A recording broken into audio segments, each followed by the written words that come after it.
Welcome to your channel Dr. Sahu Scholars Law. Today I am inclined to extend my first lecture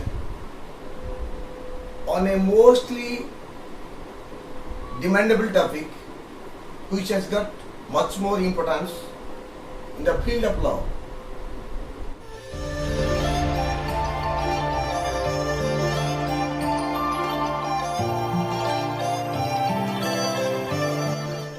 Having been made as part and parcel of the progressive legislation as enacted by the Parliament of India with its title as the Code of Criminal Procedure 1973, the said Act, namely the Code of Criminal Procedure 1973, has been included as one of the most important compulsory subjects during the 3 years LLB and 5 years BLLB honors, BBLLB honors classes. Those law aspirants becoming more anxious to make themselves as part and parcel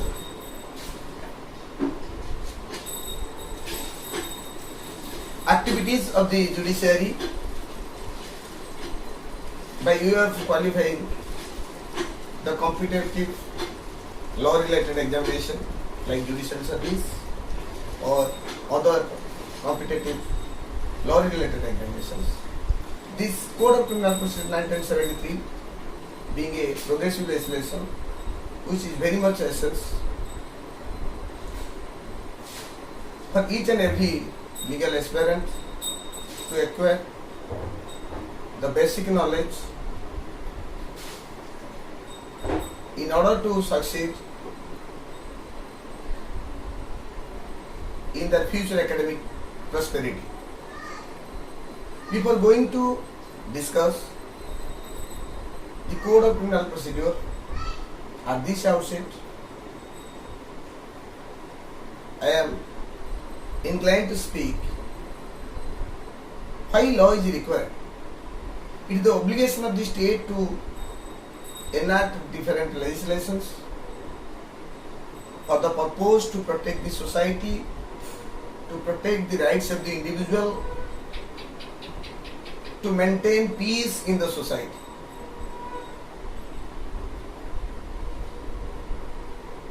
Each or every law is passed by the legislature with its purpose to extend the welfareness of the society or community.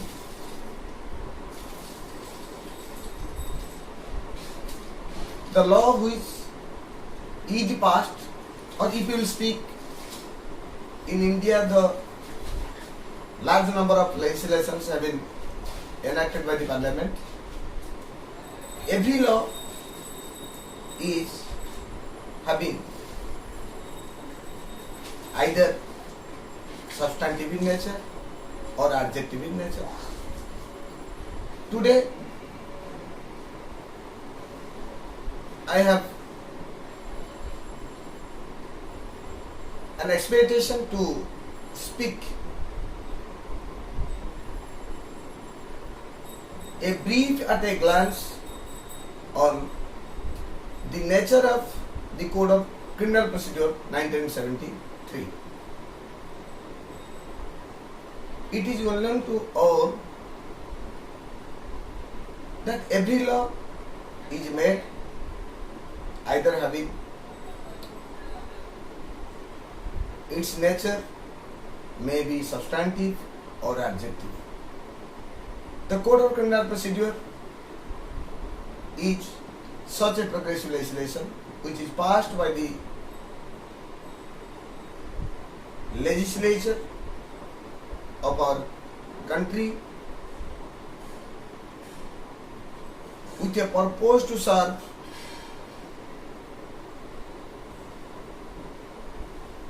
the people at large, to protect the society, to enforce the substantive criminal laws. It is very essential to discuss what is substantive, what is adjective. Substantive means the law by which the rights and liabilities of the parties may be determined or may be decided. On the other hand, the adjective law is also known as procedural law. Procedural law means the law by which the substantive laws may be enforced, or the law by the support of which the substantive laws can be enforced. The Code of Criminal Procedure 1973 is such a legislation. It bears with twofold characteristics. Most of the chapters are linked with substantive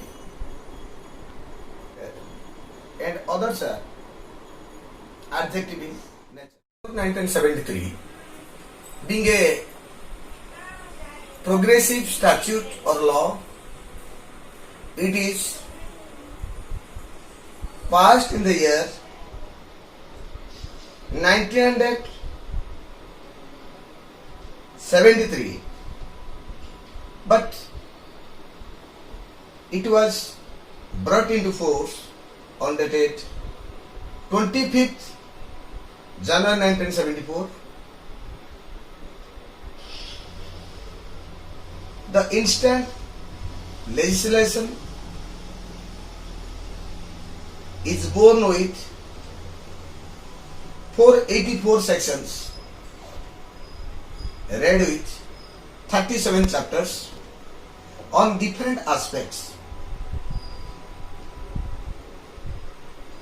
This Code of Criminal Procedure 1973, whether by its nature it is absolutely, exclusively substantive or adjective, is a question of determination out of a nice elaboration. Before going to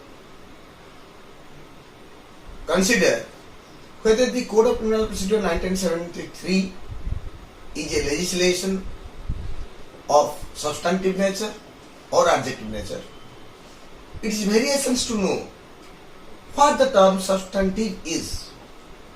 In the other hand, what is an adjective law? Substantive law means the law which is applied to decide or determine the rights and liabilities of the parties. Adjective law means the procedural law by help of which the substantive laws can be enforced, can be implemented to decide, to determine the rights and liabilities of parties in a proceeding. Always there is a dispute or legal conflict between rights and liabilities of the parties concerned in every proceeding. Both the laws are very much essential to be applicable in course of administration of criminal justice system in India by the different criminal courts having their competent jurisdiction to adjudicate the criminal cases according to the legal issues, according to the factual aspects of the related cases, proceedings. So the Code of Criminal Procedure is such a procedural law. It is being implemented,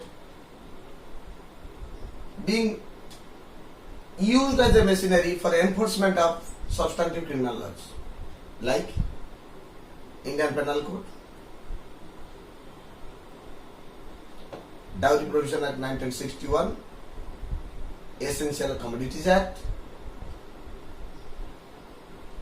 Odisha Bihar Excise Act, forest related the penal legislations, the Information Technology Act 2000, so on. But when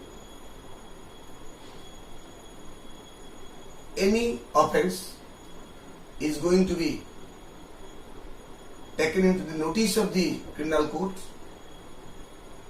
from the date of its taking of cognizance, charge, framing of charge, trial, and at the conclusion that disposal of criminal proceeding, it may be related with the offence of any legislation, penal legislation. The CRPC or the Code of Criminal Procedure 1973 is variations to be taken into account for implementation of such a relevant substantive criminal law. At the last part of my discussion, I desire to complete my lecture today. Out of 37 chapters interpreted in the Code of Criminal Procedure 1973, most of the chapters are related with adjective or procedural in nature. Some few chapters, they are linked with substantive aspects. For example, right of maintenance by wife, children, parents, right of bail, right to appeal. Sure, except some few chapters, most of the chapters are linked with the procedural aspects. In order to start a criminal proceeding, two modes are available, either by the assistance of the police or any other authority. On the basis of an FIR, a criminal case can be instituted. In the other hand, on the strength of a complaint petition or a complaint making before a magistrate having the jurisdiction to take cognizance, a criminal case can be instituted. From the date of institution, the different stages are needed to be over, applying the different chapters as enshrined in the Code of Criminal Procedure.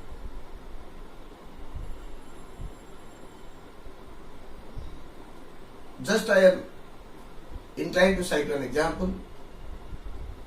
If an allegation is made orally or in express mode or in written mode before a police officer in relation to a cognizable offence, an FIR can be done, then it is the duty of the police to register the case according to the allegations, and the police officer is to take up investigation. He will send the FIR copy to the nearest magistrate, and during course of investigation he is to act according to the procedures enshrined, interpreted or reflected in the Code of Criminal Procedure, and what the role of the magistrates, and furthermore what would be the appropriate actions to be taken up by the police officer or any other investigating officer or any other persons duly authorized by the court. So, the important stages are described in the Code of Criminal Procedure: investigation, inquiry and trial.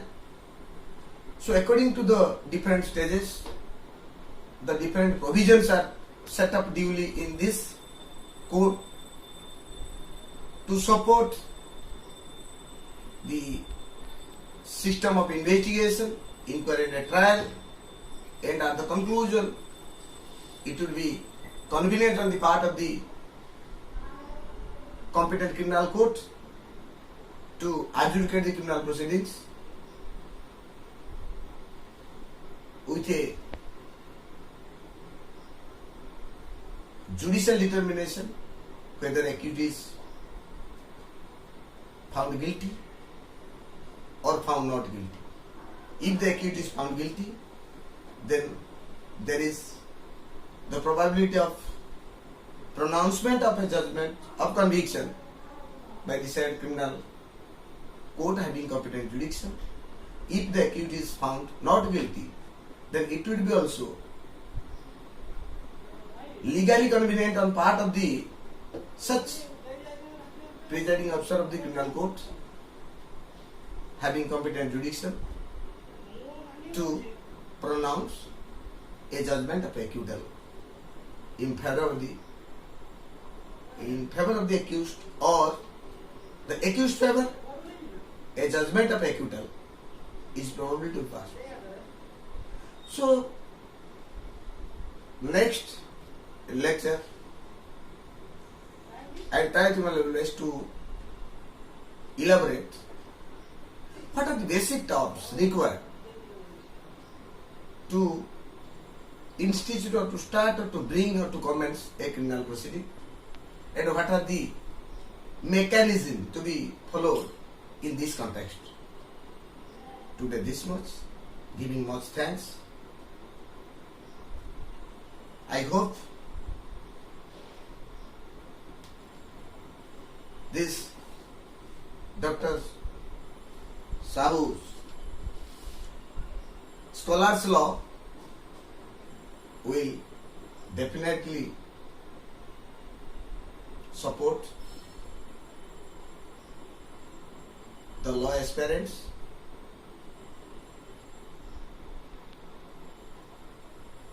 the persons like the